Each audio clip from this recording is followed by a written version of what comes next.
People who are infected with COVID-19 are expected to remain isolated and practice safety measures for approximately 13 days, depending on the classification of their symptoms. Those who do not exhibit any symptoms while infected are usually placed in home isolation. Health authorities have declared that no person who has tested positive for the virus will be administered a COVID-19 vaccine. However, many patients who contract the virus are considered asymptomatic and do not showcase any symptoms at all, and as such are not even aware that they may be infected. Notwithstanding that fact, Health Minister Dr. Frank Anthony on Thursday advised that there is no need to get tested before accessing the shots. If we were to do that, it would consume a lot of resources. You don't need to go and get a COVID-19 test before the vaccine.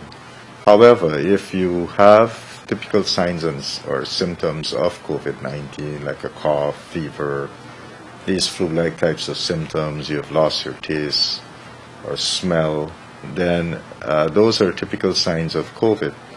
And we don't want to give you a vaccine if you're positive. We prefer for you to recover from the disease before you are given a vaccine.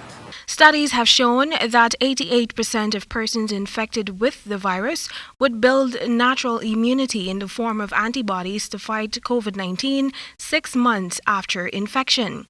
The duration of the protection provided by COVID-19 vaccines are still being researched. However, Dr. Anthony had cautioned that persons can get vaccinated at least 2 months after recovery.